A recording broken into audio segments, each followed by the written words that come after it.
अध्यात्म विज्ञान कोई धर्म या संप्रदाय नहीं है, ये स्पिरिचुअल साइंस है जो कुदरत के कानून पर आधारित है। ये विज्ञान पूरे ब्रह्मांड के सभी रहस्यों को उजागर करता है और जीवन के सभी पहलुओं को समझने के लिए एक नई दृष्टि देता है। इसी को आर्ट ऑफ विजन कहते हैं, दुनिया को देखने की एक नई दृष्टि, जो अध्यात्म विज्ञानी परम पूज्य स्वामी श्री कमलेशानंद जी के निर्देशन में सनातन सत्य का अनुसंधान कर हमारे जीवन को प्रकाशित करे। जय सच्चिदानंद। આ નડે છે તે તો બધી આપણી રોંગ બિલીફ છે। કંઈ પણ નડે છે, કંઈ પણ કમ્પ્લેન છે, કંઈ પણ ડિસલાઇક છે અથવા તો કંઈ પણ અતિ લાયક છે, આ બધી રોંગ બિલીફો છે। શું છે? અને રોંગ બિલીફો એ લઈને આવ્યા છે, એવું નહીં કે આજની છે। હવે એને ડિમોલિશ કરવાની છે। શું કરવાની છે? એનું એક્ઝિસ્ટન્સ ના રહેવું જોઈએ। આવે જાય નીકળી જાય, પતી ગયું। આવે એની અસર આપે નીકળી જાય, ખ્યાલ આવે ને? It's a flow. આપણને ઇફેક્ટ કરવી જોઈએ નહીં, એનું નામ સેપરેશન। એ ના આવે એવું નથી કહેતા, એ તો આવવાની જ છે। તમે વીટેલી છે એટલે ઉકલવાની તો છે જ, ઇટ ઇઝ કમ્પલસરી। પ્રશ્ન એ નથી, પ્રશ્ન તમે એ બિલીફ સાથે અને બિલીફને આધારે બિહેવિયર સાથે એટેચ છો કે ડિટેચ છો। વીટેલું છે મન, બુદ્ધિ, ચેત, અહંકાર, આ બધું વીટેલું છે। સ્પીચ, એક્શન, આ બધું વીટેલું છે એટલે ઉકલવાનું છે જ। મને ઉકલવાનું, બુદ્ધિએ બતાવશે તમને, ચિત્તે ફૂટા બતાવશે બધા, અહંકાર ડિસિઝન લેશે આ બરાબર છે આ નથી બરાબર, સ્પીચે બોલશે, એક્શન બી કરશે। આ બધું એ રેડીમેડ પેકેજ છે। શું છે? Readymade package. એ પેકેજથી તમે કેટલા જુદા રહી શકો છો, ત્યાં હેપીનેસ છે। પેકેજમાં હેપીનેસ નથી, છૂટા રહી શકો છો। એટલે દાદા ભગવાનનું વાક્ય છે, અમારું જ્ઞાન એ આધિ વ્યાધિ ઉપાધિમાં એ સમાધિ અપાવે છે। આધિ વ્યાધિ ઉપાધિ બંધ નથી કરતું, પણ એમાં શું ફીલ કરાવે છે? સમાધિ, બીકોઝ ઓફ સેપરેશન। આધિ વ્યાધિ ઉપાધિ આને હોય, તમે છૂટા રહો છો તો તમને શું છે? સમાધિ છે। અને એટેચ છો તો સમાધિ નથી, તમે રિલેટિવ ટ્રુથમાં છો, આઈધર લાઈક ઓર ડિસલાઈક, ગમો અથવા અણગમો છે। એનાથી બિયોન્ડ જવું છે આપણે। શું જવું છે? એનાથી બિયોન્ડ જવું છે, કે જે આપણું રિયલ સ્ટેટસ છે, જે જ્ઞાની પુરુષે આપણને દ્રષ્ટિ રૂપે આપ્યું છે। લાવવાનું નથી, દ્રષ્ટિ રૂપે આપ્યું છે, આપણે તો પોતે છીએ જ, પણ એનું ભાન કરાયું। શું કરાયું? અવેરનેસ। હવે અવેરનેસ કેટલી એક્ઝેક્ટલી આપણે ફીલ કરીએ છીએ, ધેટ ઇઝ અવર ક્વેશ્ચન। એમને તો અવેરનેસ આપી, આપણે ફીલ કરીએ છીએ પણ તો નથી કરતા, તો means it require some correction in our vision, not in our action.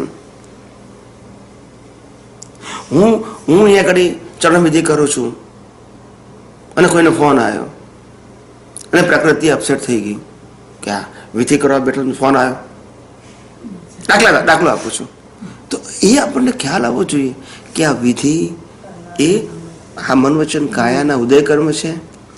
આ જે છે ફોન આવ્યો તે ઉદય કર્મ છે, અને હું આ મન વચન કાયાથી સર્વથા મુક્ત એવો શુદ્ધાત્મા છું। એટલે ઉદય કર્મ એ મારો સબ્જેક્ટ નથી। No detailing in a result, because already જ્યારે મેં ચાર્ટ કર્યું ત્યારે હું ડિટેલિંગ કર્યું હતું જ મેં। હવે તો ઉકલે છે, હવે તો ખાલી સેપરેશન કરવાનું છે, એની જગ્યાએ આપણે ડિટેલ કરીએ છીએ। ખ્યાલ આવ્યો? હું સામાયિક કરું છું, હું આ વિધિ કરું છું, ફોન આવ્યો, હવે મારે શું કરવાનું, હું કઈ જાગૃતિ રાખું? અલા ભાઈ તું છૂટો રહે ને ભાઈ, શું કામ ઊંડો ઉતરે છે એમાં? તારે એમાં એક્સપર્ટ થવું છે? આ તો કેટલાક કીધું ભાઈ અમને તો સામાયિક એવું શીખવાડ્યું છે કે ઊંડા ઉતરો। હું કહું તારે એક્સપર્ટ થવું છે એમાં? ઊંડા શેમાં ઉતરવાનું હોય? જેમાં એક્સપર્ટ થવું હોય એમાં આપણે ડિટેચ થવું છે। શું થવું છે? No detailing. આજે કેટલા લોકો એવા છે કે જે મને પર્સનલી મળીને કહે છે કે કમલેશ આનંદજી અમે સામાયિક અને પ્રતિક્રમણ કરતા ડિપ્રેશનમાં ચાલ્યા જઈએ છીએ। મિકેનિકલ પ્રક્રિયા, મેં કોઈ જાવ જ ને, પણ ભૂલ એકવાર કરીને પ્રતિક્રમણ 1000 વખત કર્યું, બોલતા નથી બધા, પછી શું થાય? લોડ ના આવે? ભૂલ એક વખત કરી ને પ્રતિક્રમણ, જ્યારે બે ત્યારે પ્રતિક્રમણ, એનું એ જ પ્રતિક્રમણ। ભાઈ તું શું કામ લોડ આપે છે આટલો બધો? તે જ્યારે દોષ કર્યો છે ત્યારે તું ભોગવે છે, છતાંય તે એક ટાઈમ તે માફી માગી લીધી, ઇટ ઇઝ ઓકે. હવે એકની એક ભૂલને તું 1000 વખત માફી માંગે, 100 વખત, લોડ આવે કે ના આવે? આ લોકોને ખબર જ નથી, સાયન્સ જ ખબર નથી, આ સાયકોલોજી કામ કરે છે. ભૂલ કરી છે, ભૂલ કરી છે, ભૂલ કરી છે, આ નેગેટિવ એપ્રોચ ઉભો થાય છે, પછી ડિપ્રેશનમાં જતું જાય. આપણું કામ સેપરેશનનું છે, એનું ડિટેલિંગ નથી કરવું, કારણ કે તે કરી નથી, થઈ ગઈ છે. ગમે તેવી ભૂલ પણ કરી નથી, થઈ ગઈ છે. આ સાયન્સ એવું કહે છે, શ્રદ્ધા એવું કહે છે કે તે કરી છે, રિલેટિવ ટ્રુથ એવું કહે છે કે તે કરી છે, પણ સાયન્સ શું કહે છે? થઈ ગઈ છે. હવે જો થઈ ગયેલું હોય તો આપણું વિઝન એવું હોવું જોઈએ, પણ કરી છે તો પછી પ્રેશર રહેવાનું. કરી છે અને થઈ ગઈ છે, એમાં થઈ ગઈ છે થતી વખતે જે ક્રિયા થઈ છે એ તો બરાબર છે, એ કોર્સની થઈ છે, કોર્સમાં આવી, પણ એમાં જે સહી કરી એ વખતે સહી કરી ને, એ વખતે કરી થઈ ને. શું એક્ઝામ્પલ આપો? મેં કોઈને દાખલો માર્યો, દાખલો મારવા જેવો હતો, સહી કરી મેં લાખો મારવા, એ તમારે સહી ચેન્જ કરવાની. એટલે એમ થાય આપણે એક્શન થઈ ગઈ છે, એક એક્શન થઈ રહી છે, અને એક્શન થઈ રહ્યા પાછળ આપણે જે સહી કરી છે એ કર્યું છે. ના, સમજાવો. જો પહેલી વસ્તુ એ કે કોઈ પણ પ્રકારનું જે બિહેવિયર કરો છો એની પાછળ બિલીફ લઈને આવ્યા છો. બિલીફ વગર બિહેવિયર ના થાય, એટલે બિલીફ લઈને આવ્યા છો, ઇનબિલ્ટ છે, આજની તમારી નથી. હવે એ ઇનબિલ્ટ જે બિહેવિયર અને બિલીફ છે એમાં તમે અંદરથી, એટલે કે તમારો પ્રતિષ્ઠિત આત્મા જાગૃત એટેચ થઈ ગયો, ધેન યુ આર રિસ્પોન્સિબલ.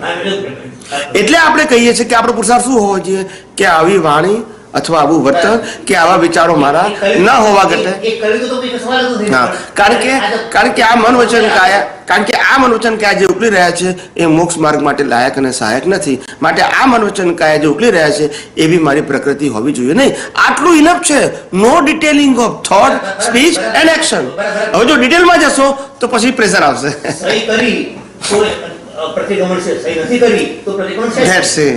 આજ કહીએ છીએ આપણે, આટલું જ. એટલે છૂટા રહેતા શીખો, અને ના છૂટા રહેવાય તો આટલું તો કરો કે મન વચન કાયા દ્વારા જે કંઈ પણ થાય આવી પ્રકૃતિ મારી ન હોવી ઘટે. પણ ડિટેલિંગમાં નહીં જવાનું, કારણ કે આ પ્રકૃતિ જે ઉકલી રહી છે એ મોક્ષ માર્ગ માટે લાયક અને સહાયક નથી. That's it. પછી કેવું મન છે, કેવી સ્પીચ છે, કેવું એક્શન છે, એમાં ડિટેલમાં જવું નથી. ના હોવું ઘટે, it is more then enough. દાદા ભગવાન પાસે મુંબઈની અંદર કેશુભાઈના ઘેર એક બેન આવ્યા હતા. એ સામાજિક કાર્યકર હતા, નેતા હતા, બહુ રીચ હતા, પોતે ઇકોનોમિકલી પોતે રીચ હતા, અને આવી સામાજિક કાર્ય કરતા હતા. સામાજિક કાર્ય એટલે ગરીબોને હેલ્પ કરવાનું કાર્ય. એટલે કેશુભાઈ એમને બોલાયા હતા, આવું સામાજિક કામ કરતા. એમને બોલાયા દાદા પાસે. દાદા પાસે આયા, બેઠા, દાદાને પરિચય કરાયો. પછી થોડી વાર્તાલાપ થઈ. પછી એ બેને કીધું કે આજે ધર્મ કરતા, જ્ઞાન કરતા માનવતાનું કાર્ય બહુ અગત્યનું છે સમાજની અંદર.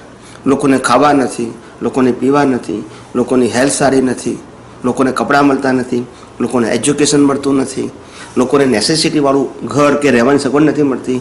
તો એના ઉપર જો ફોકસ પાડવામાં આવે, આપણી જે શક્તિ છે, જે કંઈ હોય, તન મન ધનની શક્તિ, એ બધી એના ઉપર ફોકસ પાડવામાં આવે તો આપણા સમાજમાં સારું થાય.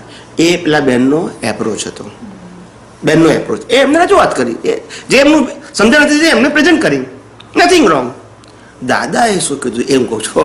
દાદાએ કીધું કે બેન, તમારી વાત તદ્દન સાચી છે, એમાં અમારો કોઈ વિરોધ છે નહીં, પણ આ સોશિયલ રિફોર્મરની વાત છે.